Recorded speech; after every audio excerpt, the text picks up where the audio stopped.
প্রথম শ্রেণী প্রিয় শিক্ষার্থী এসালদার স্যার ইউটিউব চ্যানেল থেকে তোমাদের সবাইকে স্বাগতম। আজকে তোমাদের জন্য আরও একটি নতুন ভিডিও নিয়ে এসেছি। বাংলা মডেল প্রশ্ন, রায় ও মার্টিন প্রশ্ন বিচিত্রার সঠিক সময় সেরা প্রস্তুতি হিসেবে 7 নম্বর, সেটা আমি আজকে দেখাবো। প্রথম শ্রেণী ক্লাস 1 প্রথম পর্যায়ক্রমিক মূল্যায়ন 2026 20 মার্কের একটি স্কুলের প্রশ্ন আমি বিশ্লেষণ সহ সম্পূর্ণ সমাধান দেখাবো তোমাদের এই ভিডিওতে। কাজে তোমরা যারা এখনও আমার চ্যানেলটিকে সাবস্ক্রাইব করোনি তারা এখনই চ্যানেলটিকে সাবস্ক্রাইব করে বেল আইকনটি প্রেস করে দাও এরকম আরও অনেক ভিডিও পাওয়ার জন্য। আমরা প্রথমেই দেখব যে এখানে যে প্রশ্নটি আছে সেটা হচ্ছে বনগ্রাম উচ্চ বিদ্যালয় প্রাথমিক বিভাগ এবং হুগলি কলেজিয়েট স্কুল, এই দুটি স্কুলে কিন্তু এই প্রশ্নটাই এসেছে। রায় ও মার্টিন প্রশ্ন বিচিত্রার 1 নম্বরে শূন্যস্থান পূরণ, 2 নম্বরে ক স্তম্ভের সঙ্গে খ স্তম্ভ মিলকরণ, 3 নম্বরে হচ্ছে ঝুড়ি থেকে বর্ণ নিয়ে সাজাও, তারপর 4 নম্বরে এলোমেলো বর্ণগুলো, 5 নম্বরে এরকম করে টোটাল 9টি প্রশ্ন আছে। আমি সমস্ত প্রশ্নের উত্তর বইয়ের কোথায় আছে খুঁটিনাটি সমস্ত বিশ্লেষণ করে দেখাবো এবং তোমাদের কিভাবে পড়তে হয় সেটাও কিন্তু এই ভিডিও দেখার পরে তোমরা নিজেরাই বুঝতে পারবে। যাই হোক, 1 নম্বরের প্রশ্ন যদি আমি এক এক করে দেখি, আবার দেখি আসলে এটা 7 নম্বরের প্রশ্ন, যেটা 7 সেট সপ্তম সেট। সরাসরি আমি চলে যাচ্ছি উত্তর বিশ্লেষণে। হ্যাঁ, তা প্রথমে যেটা বলছে চালায় গরুর গাড়ি। এই যে চালায় ড্যাশ গাড়ি, ড্যাশ নিয়ে যায় বাড়ি, ওইখানে ড্যাশ তাতে আছে ড্যাশ ভরা। হ্যাঁ, তাহলে আমি একটা একটা করে উত্তর দিই যদি। হ্যাঁ, এখানে চালায় গরুর গাড়ি, দেখো এই যে গরু, অর্থাৎ এটা ছিল না, এটা তোমার এখানে লিখে দিতে হবে। তাহলে আমরা আবার দেখে আসি, ড্যাশ নিয়ে যায় বাড়ি, ধান নিয়ে যায় বাড়ি, অর্থাৎ এখানে ধান হবে, ধান নিয়ে যায় বাড়ি। এরপরে ওইখানে ড্যাশ, ওইখানে মৌচাক তাতে আছে মধু ভরা। হ্যাঁ, তাহলে ওইখানে মৌচাক, অর্থাৎ এখানে মৌচাকটা নাই, মৌচাকটা তুমি লিখে দেবে, তাতে আছে ড্যাশ ভরা, তাতে আছে মধু ভরা। ঠিক আছে, আমরা এভাবে দেখো, চালায় গরুর গাড়ি, ওইখানে মৌচাক, হ্যাঁ, ধান নিয়ে যায় বাড়ি, তাতে আছে মধু ভরা। ঠিক আছে, তো এভাবে তোমরা উত্তরটা লিখে দেবে। এরপর 2 নম্বরের প্রশ্ন, 2 নম্বর প্রশ্ন হচ্ছে ক স্তম্ভের সঙ্গে খ স্তম্ভ মেলাও।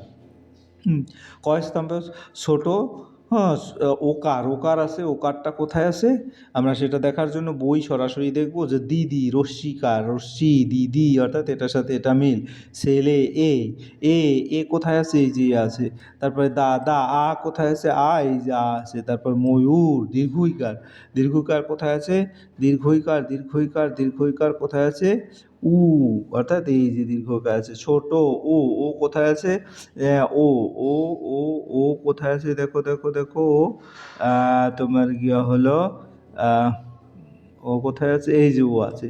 তারপরে দৌড়, দৌড় কোথায় আছে, ঔকার, ও, অর্থাৎ এই যে দৌড়। বৈভব, ঐকার কোথায় আছে, ঐকার কোথায় আছে, তোমার কি হলো, এই যে ঐকার আছে। তারপর বৃষ, রিকার কোথায় আছে, রি, এই যে রি আছে। তারপর বীজ, দীর্ঘিকার কোথায় আছে, এই যে বীজ। তারপর চুল, রস্যুকার কোথায় আছে, এই যে রস্যু। ঠিক আছে, এইভাবে তোমরা উত্তর মিলাবে। আর এখানে মাত্র দুটো ছোট, আবার দেখা গেছে ঐকার, বৈভব, ঐকার, এই দুটো দেওয়া আছে, কিন্তু আমি তোমাদের বইয়ের সম্পূর্ণটাই দেখিয়ে দিলাম। ঝুড়ি থেকে বর্ণ নিয়ে শব্দ বানাও, এখানে যে যে আছে তা নিয়ে বর্ণ নিয়ে শব্দ বানাও। যেমন আমি যদি বলি কি, প্রথমটায় যদি বলি, আবার তোমাদের মনে করিয়ে দিই, এটা রায় মার্টিনের প্রশ্ন বিচিত্র। যেমন নাচ, এই চ আছে, 9 আকার নিয়ে আসলাম, অর্থাৎ এই যে 9 আকারটা এখানে নিয়ে আসলাম, নাচ হয়ে গেল। এরপরে যদি বলি চিঠি, চয়রস্বীকারে এটা নিয়ে আসলাম, চিঠি। তারপরে হ্যাঁ, কৌকার নিয়ে আসলাম, তাহলে কৌতুক হবে, কৌতুক। তারপরে বাকি যেটা আছে ভূমি, ভূমি। তো এইভাবে তোমরা বানাবে। এরপরের প্রশ্ন যদি বলি, এলোমেলো বর্ণগুলো সাজিয়ে শব্দ গঠন করো। হ্যাঁ, তা প্রথম যদি বলি, প্রথম হচ্ছে কেকা, তারপর চালতা, তারপর ডালিম, তারপর পায়রা, তারপর বাদল, তারপর মৌমাছি। তারপর নতুন শব্দ বানাও, সাপ এবং সবজি। সাপ এবং সবজির মধ্যে যদি দেখি, এখানে আমরা যদি এরকম অনেক আছে বাড়িতে, যেমন বাটি, শাড়ি, বয়াকার, ডয় শূন্য রসি, বাড়ি, এখানে বাড়ি হয়ে গেল। অর্থাৎ এই বটা নিয়ে আর এই ডয় শূন্য রসি নিয়ে বাড়ি হয়ে গেল। চাকা, তারপরে লাঠি। আমরা এখানে বলতে পারি যে কাঠি, কয়াকার, ঠয় রসিকারে ঠি, কাঠি। এভাবে কাঠি লিখে দেব। ঠিক আছে, তারপরে আমরা যদি দেখি পরেরটা, চশমা, ঘটি। তাহলে মাটি, এখানে মাটি, ময়াকার টয়রসি, মাটি আমি আর লিখলাম না। তারপরে ছবি, গাড়ি, এখানে তোমার গিয়ে হলো কী লেখা যায়, যেমন বিড়ি। তারপরে তোমার গিয়ে হলো গাছ, গয়াকার ছ, গাছ, এটা লেখা যায়। ঠিক আছে, গাছ, গয়াকার ছ, ডাক। এরপর ঢাক, এবার ঢাল।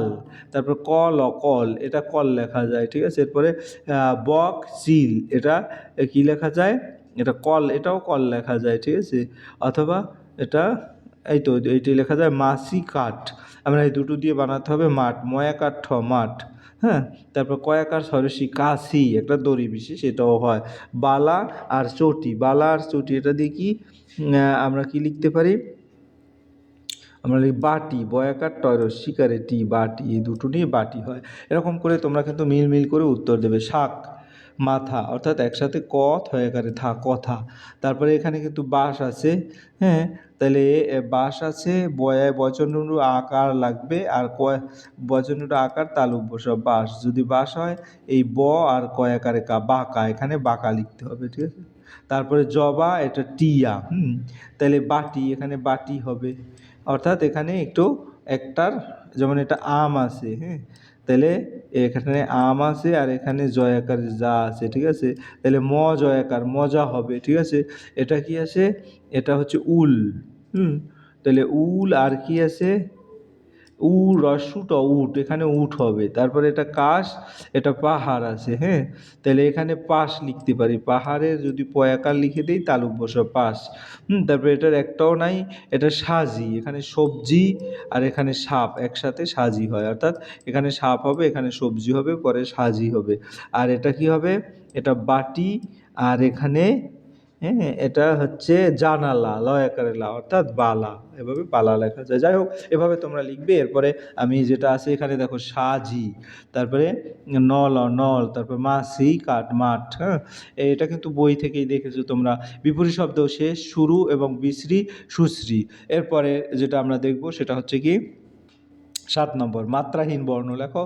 মাত্রাহীন ক খ গ ঘ এরকম আছে, তাহলে আমরা মাত্রাহীন বর্ণ যদি দেখি, হ্যাঁ, মাত্রাহীন বর্ণর মধ্যে কি আছে, এ ওই ও ও। তারপর দেখো এখানে স্বরচিহ্ন যোগ করে শব্দ বানাও। তাহলে স্বরচিহ্ন যোগ করে, যেমন অসুখ, বোতল, কৃষক, বৈশাখ, ভূমিকা, হ্যাঁ, তারপর বেগুন, তারপর নতুন, তারপরে হ্যাঁ কি এটা রজর, তারপরে ধূপকাঠি, তারপরে দোকান, তারপরে পেখম, তারপরে শরীর, তারপরে আঙুর, তারপরে মচক, হ্যাঁ, মৌচাক, তারপরে পৃথিবী। এভাবে আমরা লিখতে পারি। যাই হোক, এখানে আমরা কি লিখবো তাহলে, আঙুর এবং নৌকা, ঠিক আছে। এরপরে পরের লাইনটি লেখো, চরে বসে রাধা উমো চ ছ জ জ দলে দলে। আমরা দেখি চরে বসে উমো, চোখে তার লাগে ধোয়া, অর্থাৎ এই পুরো লাইনটাই কিন্তু তোমাকে লিখতে হবে, প্র্যাকটিস করতে হবে।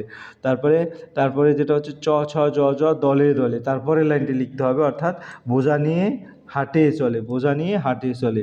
এরপরে বোঝা নিয়ে হাটে চলে। এই ছিল তোমাদের সামগ্রিক প্রশ্ন এবং তার বিশ্লেষণ। আশা করি ভিডিওটি মনোযোগ সহকারে দেখলে তোমরা বুঝতে পারবে কীভাবে তোমাদের পড়তে হবে এবং কোন জায়গা থেকে প্রশ্ন আসে। পরিশেষে বলবো, ভিডিওটি দেখার জন্য অসংখ্য ধন্যবাদ। ভিডিওটি ভালো লাগলে লাইক কমেন্ট শেয়ার করতে ভুলবে না। আজ এই পর্যন্তই, ধন্যবাদ সবাইকে।